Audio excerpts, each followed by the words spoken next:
Hello, नमस्कार।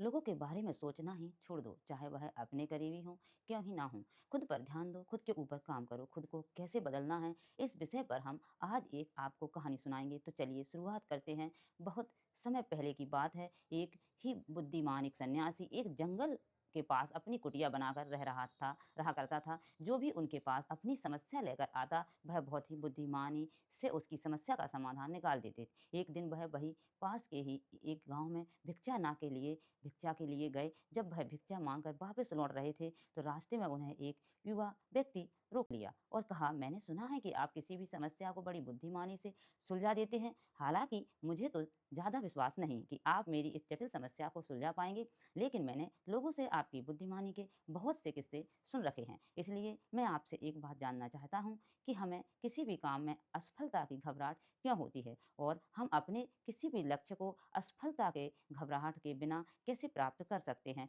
युवा व्यक्ति का यह प्रश्न सुन बुद्ध सन्यासी मुस्कुराए और बोले, मैं तुम्हारे इस प्रश्न का उत्तर जरूर दूंगा और उसके बाद से तुम्हारी सारी घबराहट भी खत्म हो जाएगी, लेकिन उससे पहले तुम मेरे साथ मेरी कुटिया तक चलना होगा। वह युवा लड़का उस सन्यासी की बुद्धिमत्ता को परखना चाहता था, इसलिए वह कुटिया तक जाने के लिए तैयार हो गया। इसके बाद वह बुद्ध सन्यासी उस लड़के को अपने जंगल के पास बनी कुटिया में लेकर आए, लेकिन तब तक शाम हो चुकी थी, इसलिए वह भोजन करके सो गए। अगले दिन जब वह उठे तो बुद्धिमान सन्यासी ने उस लड़के से कहा, चलो आज मैं तुम्हें जंगल की सैर करा के लाता हूँ। और वहाँ दोनों जंगल की तरफ निकल पड़े। कुछ देर बाद बुद्धिमान सन्यासी ने उस लड़के को एक गुफा दिखाई और कहा, चलो मैं तुम्हें इस गुफा की सैर कराता हूँ। लड़की ने कहा, हाँ चलो, मुझे भी जंगल की गुफा देखने की काफी दिनों से इच्छा थी। इसके बाद वे दोनों गुफा के अंदर चले गए। गुफा के अंदर काफी अंधेरा था, लेकिन थोड़ी देर बाद बुद्ध सन्यासी चुपके से गुफा से बाहर निकल आए और उस गुफा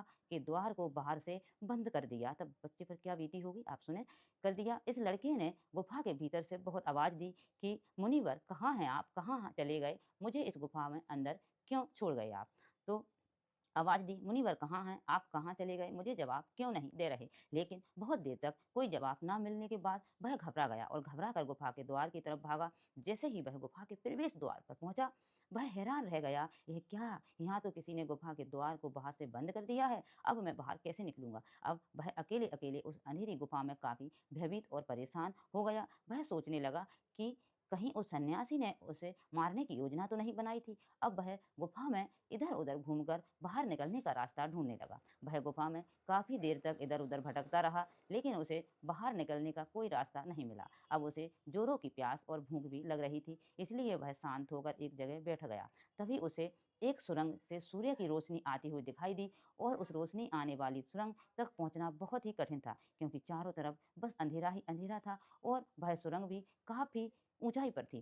पर फिर भी वह तुरंत उठा और अपनी सारी भूख प्यास को भूलकर अपना सारा ध्यान उस गुफा से बाहर निकलने पर लगा दिया। काफी मेहनत और प्रयास करने के बाद वह उस सूर्य की रोशनी आने वाली सुरंग तक पहुंच गया और कुछ दूर तक उस सुरंग में ही ऊपर चढ़ता गया। तभी अचानक उसे वह सन्यासी हाथ आगे बढ़ाता हुआ दिखाई दिया। वह लड़का झट से उस सन्यासी का हाथ पकड़कर बाहर आ गया और बाहर निकलते ही उस सन्यासी को गुस्से से चिल्लाकर कहा, मुनिवर आप पागल हो गए हो, आप मुझे अंधेरी गुफा में अकेले छोड़कर आ गए। आपको पता है कि मैं कितना भयभीत हो गया था और मुझे कितने जोरों की प्यास भी लगी हुई थी। उस सन्यासी ने मुस्कुराते हुए उसे पानी दिया और कहा, अब मेरी बात ध्यान से सुनो तुम।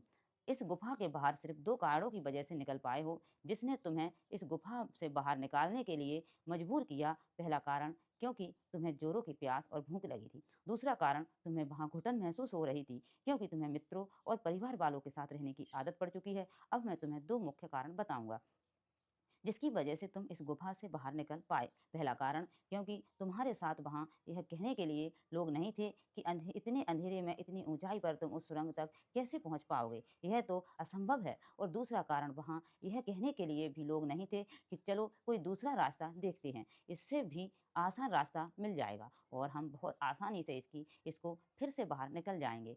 सफलता प्राप्त करने का नियम भी कुछ ऐसा ही है। यहाँ तो मैंने तुम्हें सफलता कैसे प्राप्त करी इसकी एक छोटी सी दुनिया बनाकर दिखाई, और वास्तव दुनिया इससे कहीं अधिक जटिल होती है। वहाँ हमें सलाह देने के लिए बहुत से फालतू लोग मिल जाते हैं जो खुद तो कुछ नहीं कर नहीं पाए, लेकिन हमें ज्ञान देने देंगे कि यह मत करो, यह बहुत कठिन है, यह तुमसे ना हो पाएगा, इससे अच्छा तो तुम वह काम कर लो, उसमें तुम्हें निश्चित रूप से सफलता मिल जाएगी। और ऐसे ही वह हमारे दिमाग को भटका कर चले जा रहे हैं और हमें खुद पर संदेह होने लगता है। सफलता ना मिलने का एक बड़ा कारण यह भी है कि सफलता प्राप्त करने की प्रक्रिया बहुत लंबी होती है। यहाँ जब हमारा मन घंटों-घंटों में बदल जाता है, तो फिर लक्ष्य प्राप्ति के महीनों और सालों के प्रयास में ही हमारा मन क्यों नहीं बदलेगा? हमारा मन बदल ही जाता है और हम उस रास्ते को छोड़कर अलग-अलग रास्ते अपनाने लगते हैं। गौतम बुद्ध अक्सर अपने शिष्यों से कहा करते थे कि परेशानियाँ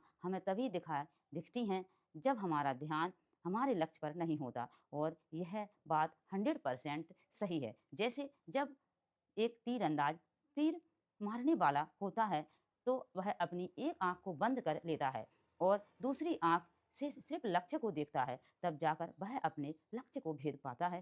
ठीक इसी प्रकार हमें सफलता का डर तभी लगता है जब हमारा ध्यान अपने लक्ष्य पर ना होकर रास्ते पर आने वाली कठिनाइयों पर होता है। तो तुम इस गुफा से बाहर इसलिए निकल पाए क्योंकि तुम्हें गुफा के अंदर सुरंग से आने वाली रोशनी के अलावा और कुछ दिखाई नहीं पड़ रहा था। अगर उस गुफा के अंदर प्रकाश होता, तो तुम वहाँ के बड़े बड़े गड्ढों और कीड़े मकोड़ों को देखकर डर जाते और वहीं भटकते रह जाते। इसलिए अपना सारा ध्यान केवल अपने लक्ष्य पर टिकाए रखें और आसपास क्या हो रहा है, लोग क्या बोल रहे हैं, उस पर ध्यान देना बंद कर दो। तुम्हारे मित्र और रिश्तेदार क्या कर रहे हैं, उन्हें सफलता मिली कि नहीं, यह सब देखना बंद कर दो और केवल खुद के काम पर ध्यान दो। फिर देखना कि जब तुम्हारा समय आएगा, तो लोग खड़े होकर तुम्हारे लिए तालियां बजाएंगे। और इतना कहकर वह बुद्धिमान सन्यासी मौन हो गए। उस युवा लड़के ने कहा, हे मुनिवर, आपने तो आज मेरी आंखें ही खोल दी।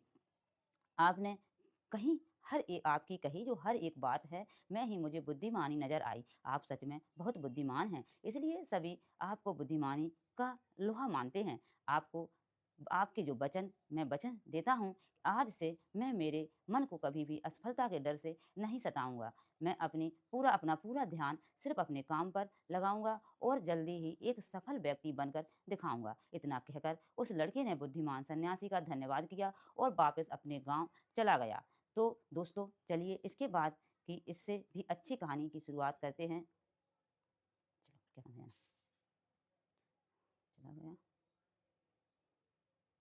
फिर मिलेंगे नेक्स्ट वीडियो में। जब तक आप खुश रहें, हँसते रहें, मुस्कुराते रहें। नमो बुद्धाय।